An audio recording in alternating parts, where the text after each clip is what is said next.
하나님의 말씀을 봉독하겠습니다. 사사기 8장 22절에서 28절까지의 말씀입니다. 구약성경 374면 어간에 있습니다.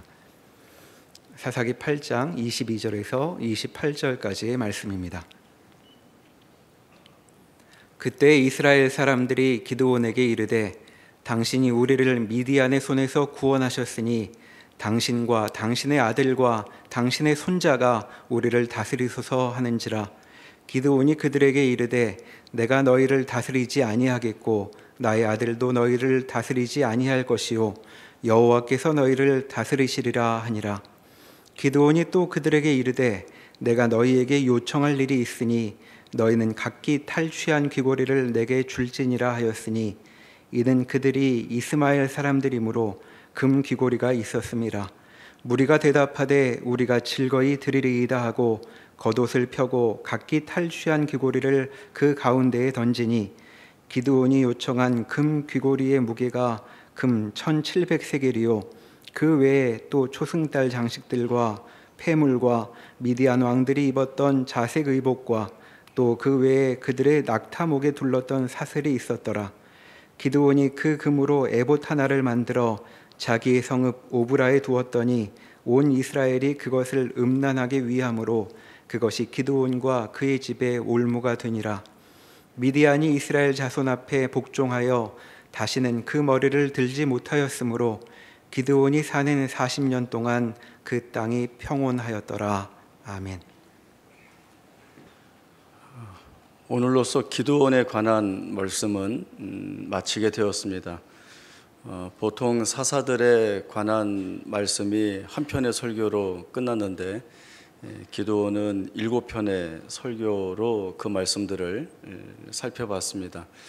분량이 많다는 것은 하나님이 하시고 싶으신 말씀이 많다는 것이고 또 그 안에서 우리가 살펴봐야 할 것들이 많이 있었다라고 하는 것들을 돌아보게 됩니다. 오늘 기드온의 말씀을 마무리하면서 다시금 돌아보면서 믿음의 유익을 나눌 말씀들을 살펴보도록 하겠습니다. 저희가 잘 알고 있듯이 기드온은 이스라엘 백성들이 미디안의 압제 아래에서 가장 고통스러운 때에 하나님의 사사로 부름을 받습니다. 여느 이스라엘 백성들처럼 기드온도 자신들의 이스라엘 역사 안에서 하나님의 어떤 일을 해오셨는지를 잘 알고 있습니다. 자기 조상들에게 찾아오신 하나님이 수없이 많은 이적을 베풀어 주심으로 인하여서 그 백성을 승리케 하셨다라고 하는 내용을 잘 알고 있습니다. 그렇다면 하나님이 찾아오셔서 주신 말씀이 너를 통하여 이스라엘을 구원하겠다라고 한다면 그 하나님이 주신 말씀을 철저히 붙들고 순종해야 했습니다. 그러나 기드온이 하나님이 주신 말씀에 이렇게 반발 아닌 반발을 하게 됩니다. 나의 집은 므낫세 중에서도 가장 약하고 더군다나 나는 우리 집에서도 제일 작은 자입니다. 그런 내가 무엇을 할 수 있겠습니까? 라고 하는 반문입니다. 이 반문 속에는 힘이 없고 가장 약한 내가 어떻게 라고 하는 자기 한계에 매여 있는 기드온의 탄식을 보게 됩니다. 그러나 기드온이 놓치고 있는 것이 있죠. 그것을 하나님이 아주 분명하게 정확하게 짚어주시고 있습니다. 내가 너를 보내는 거다. 그리고 내가 너와 함께 하겠다고 하지 않았느냐라고 하는 겁니다. 사실 하나님의 말씀을 받는 입장으로서 하나님이 내가 함께하고 내가 이기게 하겠다라는 말씀을 들으면 이것보다 더 큰 힘은 없습니다. 이것보다 더 큰 위로와 격려는 없습니다. 자신만만해야 하고 담대해야 하는 것이 옳습니다. 그럼에도 이 기드온은 자신의 시선을 자신의 조건과 한계 안에 가두어 놓고는 하나님께 시선을 두지 못하고 있습니다. 여전히 내가 무언가를 해야 하기 때문에 할 수 없다, 불가능하다라고 하는 자신의 좁디 좁은 안목에 사로잡혀 있는 것이죠. 기드온이나 이스라엘 백성들에게는 하나님이 함께 하신다, 이 하나님이 일하신다라고 하는 것이 그들이 내세울 수 있는 가장 강력한 무기, 가장 강력한 전력이라는 것을 알아야 합니다. 테니스 코트 위에 악동이라고 하는 사람이 있습니다. 지금은 키리오스라고 하는 호주 선수인데요. 보통 우리가 얘기하는 4차원 성격을 가진 선수입니다. 심판하고 싸우고, 라인맨하고 인아웃을 싸우고, 상대 선수를 비하하고, 응원하러 온 관중들을 향해서 침을 뱉습니다. 그 벌금도 많이 냈어요. 그런데 이 키리오스 이전에 테니스 코트 위에 악동이라고 하는 원조라고 불리는 선수가 있었습니다. 여러분 아시겠지만 존 맥켄로라고 하는 선수입니다. 이 선수는 사실은 타고난 천재입니다. 운동신경이 매우 발달되어 있고, 또 경기 운영이 너무 좋아서 타의 추종을 불허하는 선수입니다. 그런데 이 선수도 악동이라고 하는 그 말에 걸맞게 심판과 싸우고, 또 매너가 우선시 되어야 하는 코트 위에서 비신서적인 행동을 많이 했습니다. 그런데 이 선수가 테니스계의 악동이기도 하지만 또 다른 호칭을 받습니다. 테니스계의 레전드라고 하는 거죠. 전설입니다. 너무나 실력이 출중하기 때문에 그렇습니다. 한 가지 이슈가 있었는데요. 세계 최강 남자 테니스 복식조를 구성할 때 있어서 이 존 맥켄로하고 누구를 파트너로 정하면 최강의 복식조가 되겠느냐라고 할 때 답은 아무나였습니다. 존 맥켄로가 워낙 뛰어난 선수라서 복식이어도 혼자 다 해도 이길 수 있으니까 그저 그 파트너는 테니스를 못 쳐도 라켓만 들고 서 있어도 그 팀은 최강의 복식조가 된다라고 하는 것이죠. 그만큼 이 존 맥켄로가 뛰어난 선수라는 것을 입증하는 내용입니다. 기드온이나 이스라엘 백성들이 분명하게 알아야 하는 것은 자신들의 역사 속에서 하나님이 어떤 일을 이루어 오셨는가, 그리고 그 역사를 이루신 하나님이 지금 자신들의 삶과 정황 속에 찾아오셔서 이루어 주실 일이 무엇인가를 알아야 하는 겁니다. 하나님은 동일하고 변함이 없으신 하나님이십니다. 자기 백성을 사랑하시는 것에 그 마음이 변치 않는 하나님이십니다.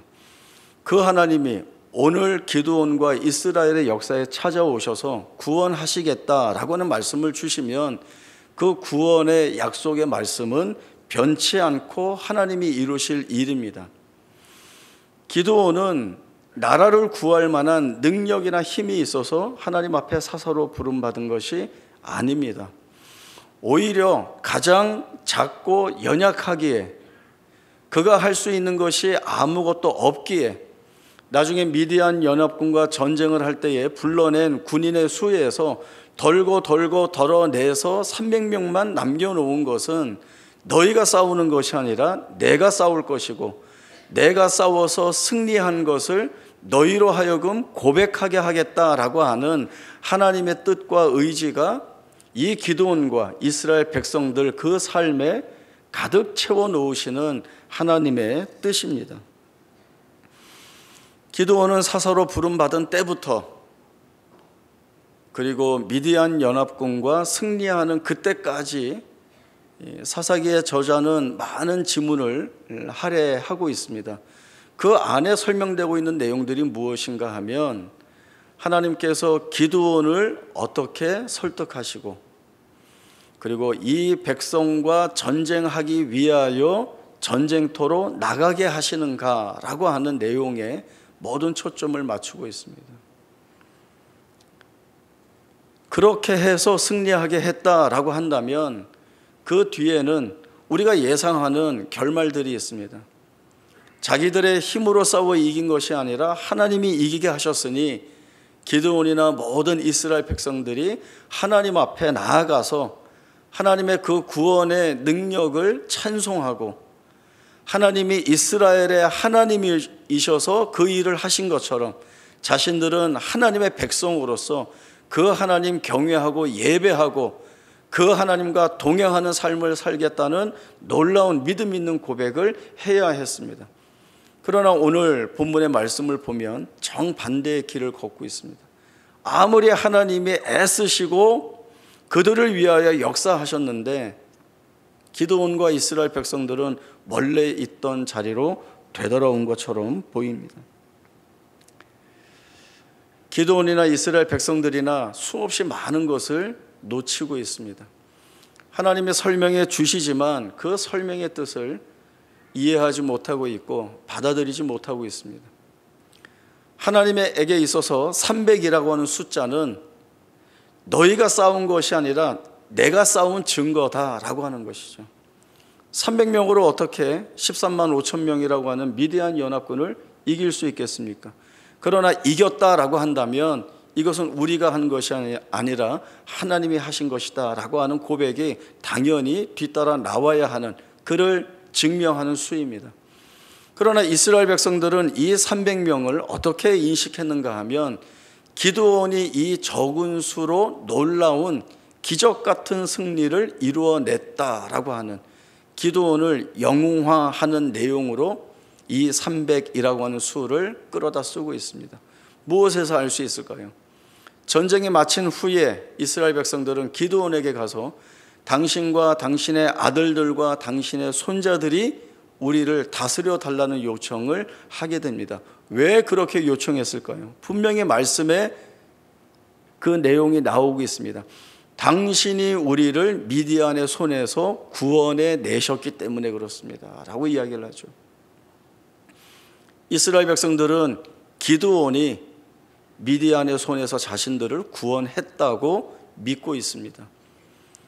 그래서 대대손손 자신들을 다스려 달라는 그 요청을 하고 있는 것입니다. 여기에 대해서 기드온이 뭐라고 말합니까? 나도 너희를 다스리지 않겠고 내 아들들도 너희를 다스리지 않을 것이고 여호와 하나님이 너희를 다스릴 것이다 라고 하는 말을 합니다. 여러분, 이 말만 들어보면 어떻습니까? 가장 이상적인 대답을 기드온이 하고 있고 마땅히 그렇게 얘기해야 할 모범적인 답변을 하고 있습니다. 그러나 이후에 기드온의 행보를 보면 이 말이 진심이 아니었다는 것들을 저희들이 보게 됩니다.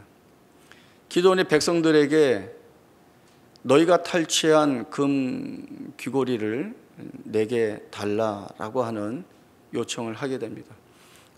백성들은 기쁜 마음으로 당연히 내어놓습니다. 그렇게 거두어 들인 양이 1700세겔 20kg 정도 되는 금입니다. 이뿐만 아니라 초승달 장식이나 또 미디안 왕들이 입고 있었던 자색 옷이나 또 낙타 짐승 같은 것에 둘러진 모든 장식들을 다 이 기드온이 받게 됩니다. 이렇게 금이나 왕이 입었던 옷이나 또 그 짐승들에 둘렸던 장식들을 전리품으로 취하는 것은 왕에게 주어지는 몫이었습니다. 이 왕에게 주어지는 몫을 요구했다는 것은 기드온 스스로가 왕의 자리를 앉지는 않았지만 이스라엘 백성들 위해 왕으로 군림하고 있다라고 하는 사실을 증명해냅니다. 또 하나가 있습니다. 세겜에 있는 첩으로부터 아들을 하나 이 기드온이 얻게 되는데 그 아들의 이름을 아비멜렉이라고 짓습니다. 아비멜렉이라는 뜻은 나의 아버지는 왕이시다라고 하는 뜻입니다. 기드온이 자기 아들에게 주는 이름이 나의 아버지는 왕이다라고 하는, 여기에서 볼 때도 기드온은 충분히 왕의 자리에서 군림하고 있다라고 하는 것들을 보게 됩니다. 앞서 말씀드린 대로 기드온과 이스라엘 백성들은 하나님 앞에 무엇을 고백해야 했습니까?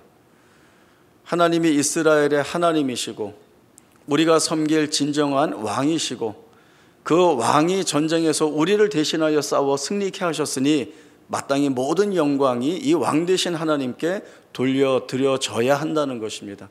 기드온도 놓치고 있고 이스라엘 백성들도 놓치고 있습니다.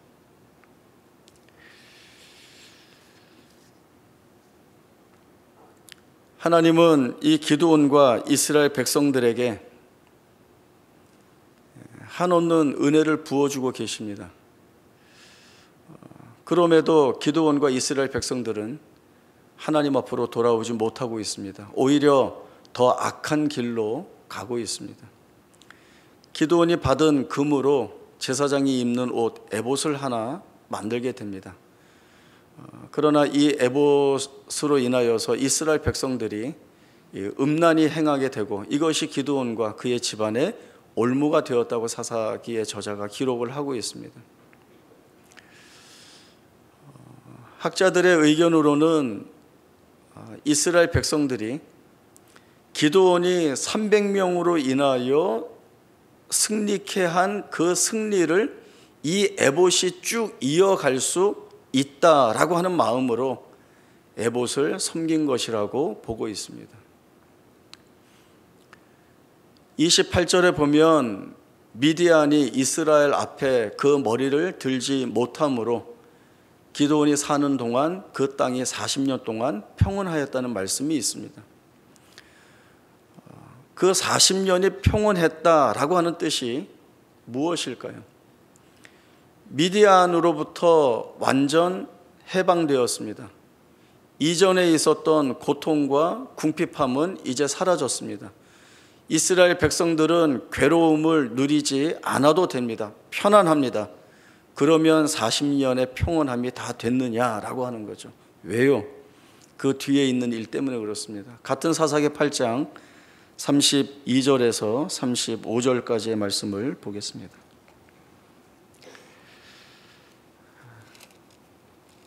33절부터 보겠습니다. 사사기 8장 33절부터 35절입니다. 기드온이 이미 죽음에 이스라엘 자손이 돌아서서 바알들을 따라가 음행하였으며 또 바알브릿을 자기들의 신으로 삼고 이스라엘 자손이 주위의 모든 원수들의 손에서 자기들을 건져내신 여호와 자기들의 하나님을 기억하지 아니하며 또 여룻바알이라 하는 기드온이 이스라엘에 베푼 모든 은혜를 따라 그의 집을 후대하지도 아니하였더라.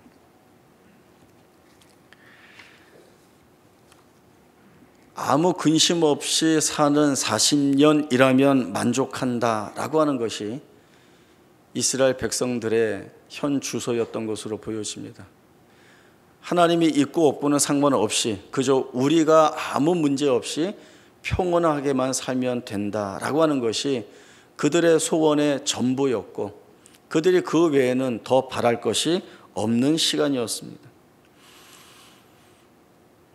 기드온이 죽자마자 이스라엘 백성들은 보란듯이 하나님을 버리고 바알 우상을 쫓아가게 됩니다. 그리고 대대손손 우리를 다스려 주십시오라고 요청했던 그 기드온을 통하여 자신들에게 주어졌던 은혜도 기억하지 않습니다. 이러한 사사시대가 주는 메시지가 무엇일까요?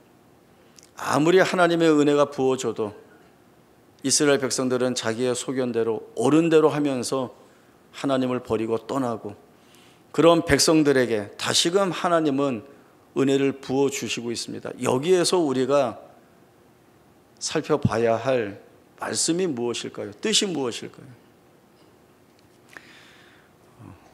우리 교회 협동 목사님이신 정창균 목사님께 제가 허락을 받지는 않았지만 목사님이 올리신 글 하나를 소개하려고 합니다.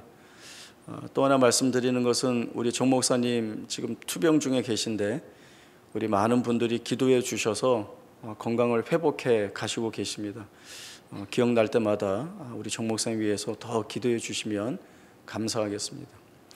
우리 목사님이 올린 글의 제목이 아들과 아버지입니다.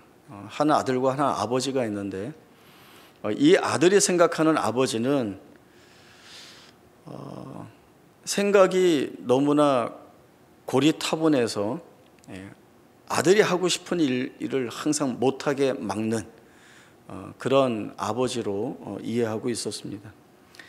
어느 날 어떤 문제로 이 아들은 해야 한다고 고집을 부리고 아버지는 하지 않아야 한다고 고집을 부리면서 그렇게 충돌되어서 해결을 보지 못하고 있었습니다.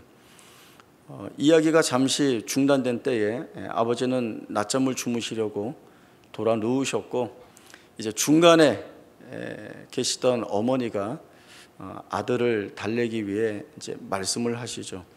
꼭 해야겠느냐? 해야겠습니다. 그렇다면 아버지에게 더 말씀을 드려봐라. 이때 아들이 뭐라고 했는가 하면 아버지에게 말하느니 차라리 산에 가서 고목나무 붙들고 얘기하는 것이 훨씬 낫겠습니다 라고 하는 이야기를 했습니다. 며칠 뒤에 이 어머니가 아들에게 이 이야기를 합니다. 너의 그 말을 듣고 내 아버지가 며칠 동안 우시더라 라고 하는 말이었습니다. 정 목사님은 그 천하의 나쁜 아들이 바로 자기였다고 이야기를 하십니다. 그때가 초등학생이나 중학생 때였는데요. 대학생이 되었을 때에 자기 부모에게 잘못한 것은 부모가 된 내가 자기 자식에게 그대로 되받는다라고 하는 말을 듣고는 부모님에게 잘못한 것이 생각이 나서 늘 두려운 마음에서 헤어나오지 못하고 있었다고 합니다. 그래서 유학 가셔서 어린 자녀들하고 가정 예배 드릴 때 늘 잠언에 있는 말씀을 끌어다가 아이들에게 말씀을 가르쳤다는 것이죠.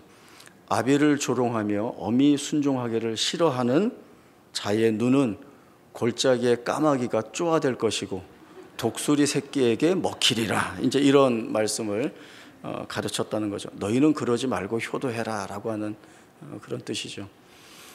나중에 장성한 아들에게 물어보니까 그 잠언의 말씀을 이렇게 듣고는 부모님에게 잘해야 되겠구나 라고 하는 생각보다는 독수리가 정말 쫓아올 것 같아서 너무 무서웠다는 그러한 이야기를 했다는 것이죠. 나중에 유학을 마치고 돌아오셔서 목회를 하시면서 깨달은 것이 있는데 그것은 우리 아버지가 정말 좋은 성도이고 우리 아버지가 정말 훌륭한 신앙인이셨다라고 하는 겁니다. 그래서 이 아버지께 늦었지만 잘 해야 되겠다라는 마음을 먹었는데 아버지가 기다려 주시지 않더라라는 거죠. 갑작스럽게 돌아가셨다는 겁니다.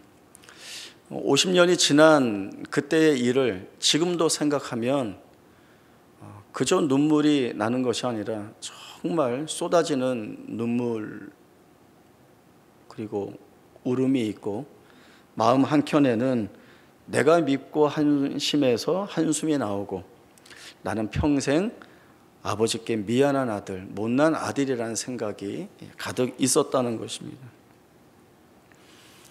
이스라엘이 그러하고 우리가 그러한 것 같습니다.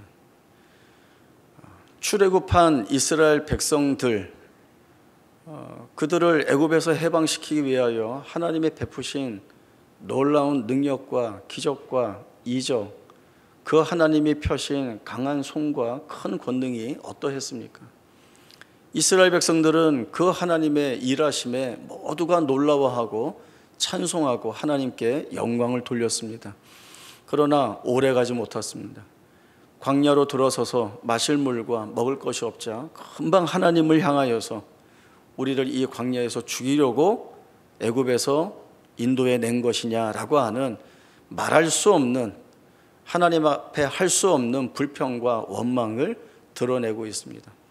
사사시대도 그렇습니다. 저희가 쭉 살펴본 대로 자신들의 범죄함으로 인하여서 심판을 받아 고통의 자리에 있지만 그러나 그 고통의 자리에서 힘들다고 아프다고 속상하다고 외치는 자기 백성을 기억하시는 하나님이 찾아가셔서 구원해 내시고 이제는 죄 짓는 백성이 아니라 하나님의 백성으로 거룩하고 아름답고 복되게 살라는 그 하나님의 은혜의 인도하심을 다시금 잊어버리고 원래의 자리로 돌아가는 그 이스라엘 백성들의 모습이 겹쳐 보이면 오늘 우리와 얼마나 똑같은지 모릅니다. 하나님이 우리에게 베풀어 주시는 은혜가 얼마나 놀랍습니까? 그 하나님의 은혜의 풍성함이 얼마나 깊습니까? 저희 감사합니다. 은혜를 할 때마다 감사드리고 그 은혜가 계속해서 우리의 삶 가운데 채워지길, 부어지길 소원합니다. 그러나 얼마나 가죠? 오래 가지 못합니다.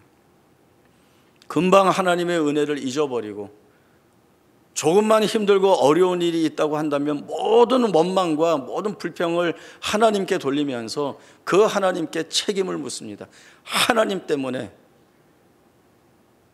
하나님이 날 기억지 않아서, 하나님이 날 버려서 내가 지금 이 모양 이 꼴이 되었다는 그 토해내지 못할 말을 우리가 하나님 앞에 토해내고 있죠.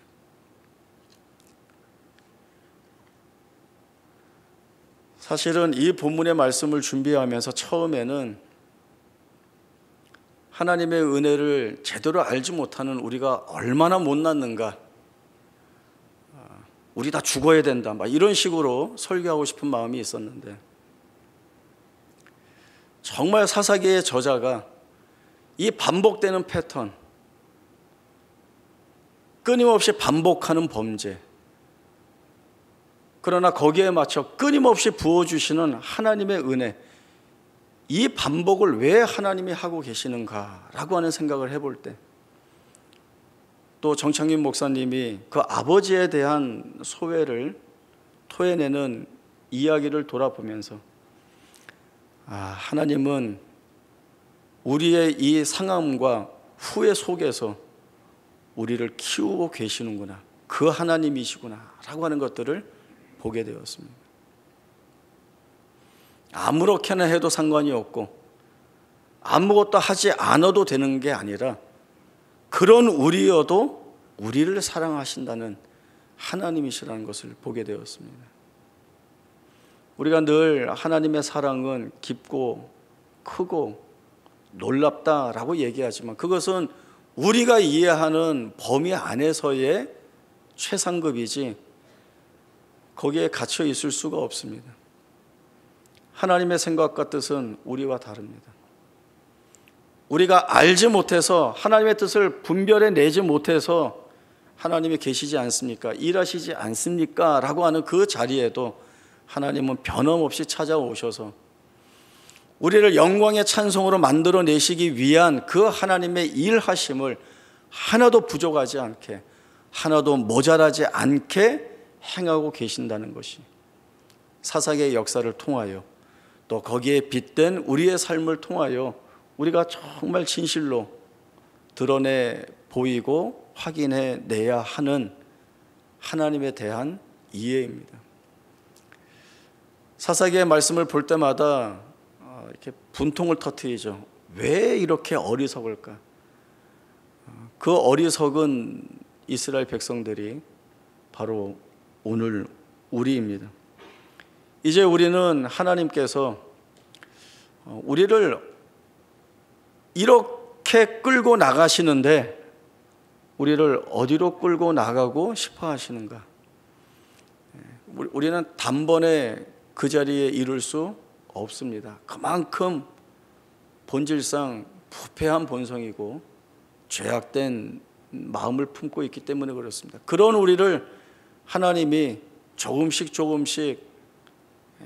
끌어나가시는 그 자리는 우리가 어떠한 상황과 어떠한 처지 속에서도 여기에서 하나님이 드러내시는 뜻이 무엇인지를 분별하기 위한 그 초점에 애쓰고 집중할 때에, 그리고 우리의 생각과 결정과 모든 근거와 기준이 하나님께 맞추어져 가고자 하는 그 애씀이 있는 자리에 하나님이 우리를 은혜로 끌고 가실 것입니다.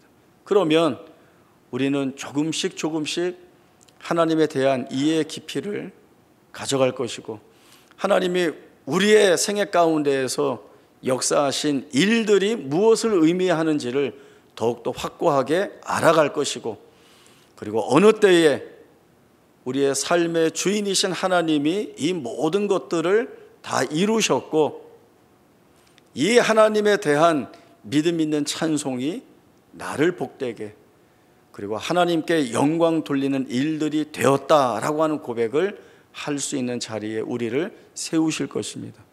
우리가 그 자리로 가고 있습니다. 우리가 가는 것이 아니라 하나님이 인도하고 계십니다. 그 하나님의 선하신 인도하심 앞에 여전히 우리의 삶의 모든 것들을 다 아뢰고 맡기고 그 하나님 붙들고 살겠다는 귀한 다짐이 오늘 이 말씀을 통하여 있기를 소망합니다. 기도하겠습니다. 하나님 아버지, 은혜를 감사합니다. 우리의 눈은 우리의 한계에 갇혀 있었습니다. 내가 아무것도 할 수 없기에 하나님이 주신 약속의 말씀도 우리에게는 그저 헛된 말에 지나지 않는 것처럼 보였습니다. 그러나 사사시대를 통하여 볼 때 그럼에도 불구하고 우리의 하나님 멈추지 않고 우리의 삶에 찾아오셔서 우리에게서 이루실 일들을 이루시기 위하여 하나님 역사하셨습니다.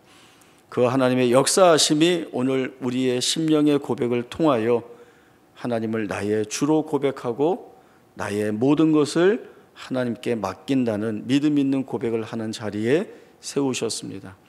하나님 감사합니다. 하나님 붙들고 사는 것이 우리에게 얼마나 큰 은혜인지를 더 깊이 알고 깨닫고, 그리하여 하나님의 영광의 찬송이 되며 그리고 되게 하시는 그 하나님께 감사하며 살겠다는 인생이 되기를 이 시간 다짐합니다. 말씀을 붙들고 하나님 붙들고 나아가오니 지금까지 함께 하신 하나님의 선하신 은혜가 우리를 붙들어 주시고 우리 안에서 이루실 일들을 이루어내신 그 하나님께 영광 돌리며 사는 우리 모두의 복된 생애가 되게 하여 주옵소서.